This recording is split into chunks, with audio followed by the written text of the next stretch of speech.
So there's this book that I haven't read, but pretty sure I already know what it's all about. I read a little bit about the cover and whatnot, and blah blah blah. Read the footnotes or whatever, and the cliff notes. Anyway, it's called The Disposable Male. Sex something something something.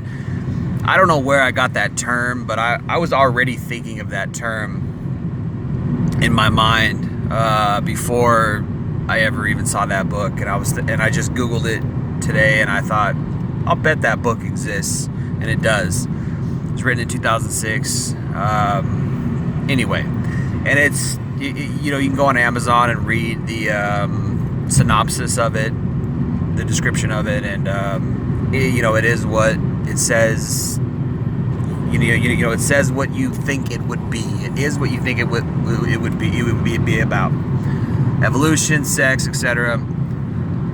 So again, we're talking about hypergamy, and again, it's just she's not going to stick with you if you're not the best option for her. And there's no part of that that's love.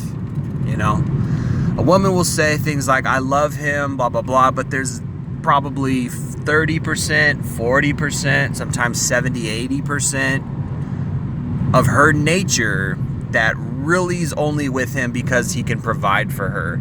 And yeah, that providership entails protection, housing, giving her kids, paying for her trips, all those little things that women want to do, all those little things that women want from a man. This is all part of that female nature that says, I want the guy who can provide. I want the guy who's the best quality male. And this is what drives our evolution. This is what drives us to go work. Now, you'll hear certain types of guys who will say things like, I'm not driven by my sex drive. I'm not driven by my penis. I'm driven by my legacy. I'm driven by my goals and my dreams and my ambitions. Well, guess what, guy? All of that is wrapped up in your nuts. All of that is wrapped up in your dick. All of that is originated from your sex drive.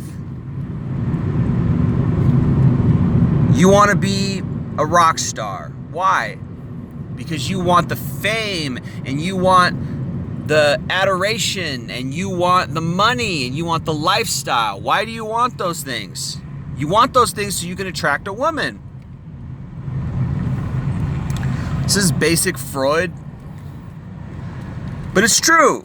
We have ambitions, we have drive. That's our sex drive. That's what's saying, I need to go out and fuck. And it's part of our DNA. Now, just you go out and try to fuck. Just you go out, try to fuck without a career, without status, without money, right? Just go try. You might get lucky here and there, but those quality girls are going to be evading you. The girls that you really want, the super hot ones, the ones who take care of themselves, those are the girls who want the guys with money. Those are the girls who chase the Leonardo DiCaprios, the Brad Pitts.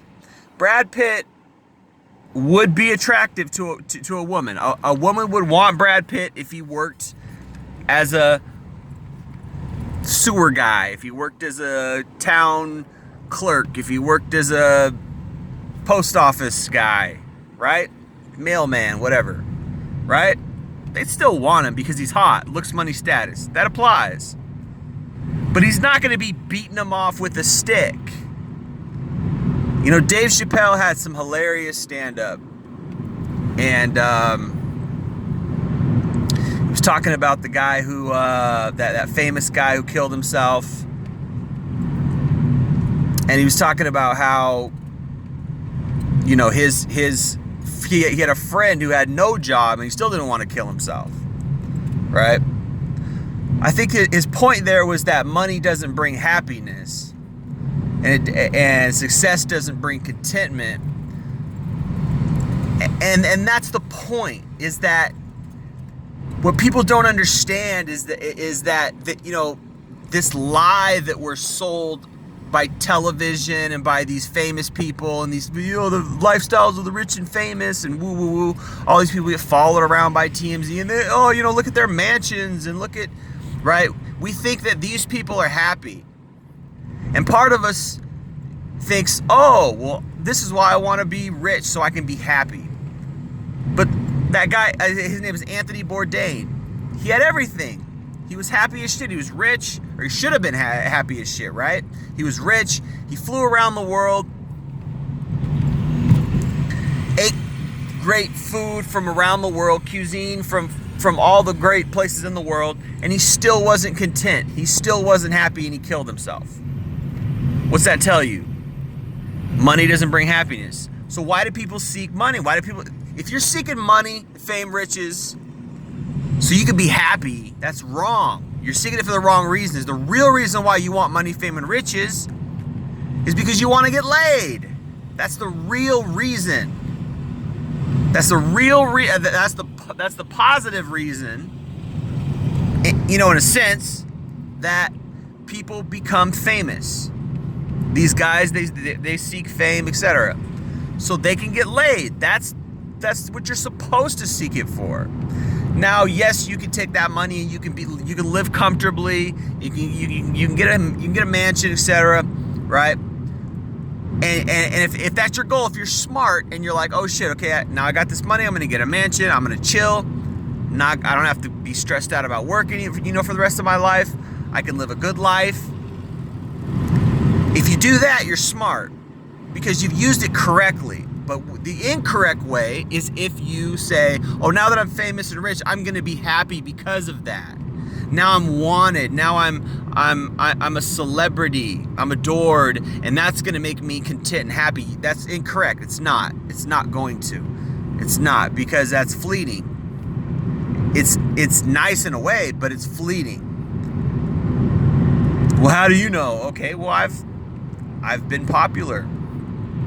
I used to play sports. I know what that feeling's like, and it's fleeting, and it's a phony. People treat you phony. It's a phony type of faux, fake happiness that you have. It's why guys commit suicide. It's why these guys can't have good lives. Everybody's getting divorced in Hollywood because they think that with the money, it brings happiness, but it doesn't. So the real reason guys seek that, the core reason in our biology, is so that we can get the best quality mate. And women seek the highest quality mate. The highest quality woman seeks the highest quality mate. And nowadays, because of gynocentrism, all these women expect the highest quality mate. I've seen 4s and 5s out there acting like 10s, acting like, you know, I mean, in reality, if some of these girls, you know, were to go out to a club or something and they would stand next to a real 9 or a real 10, you'd really see the difference. They'd look like trolls if they stood next to a real 9 or a real 10. But see, because of this gynocentrism, because every time a girl is decent looking, if she's above a 5, they you know, guys from everywhere flock and they want to fuck her and all this shit. And so these women think that they're 10s and they utilize it. They utilize it to their advantage, and they try to. They're still hypergamous, right? But hypergamy at its core is deceit. Oh, you only like me for what I can provide. No, I love you, but it's also what you can provide. Oh, okay. So let me take away the providership and see if you still love me. You know, someone really wise once said, a man's love is tested when he has everything, and a woman's love is tested when the man has nothing. And that's brilliant. A man's love is tested when he has everything, and a woman's love is tested when he has nothing. How many women would stick with you when you have nothing? How many women would still love you when you can't provide for her and you can't fulfill that female nature? And that's why female nature is fundamentally just fucked up. And a lot of people would say, oh, we just got to accept it. We just got to play into it. And it is what it is. And we got to provide. And do our, blah, blah, blah. Oh, yeah, and you're fucking up. You're playing it.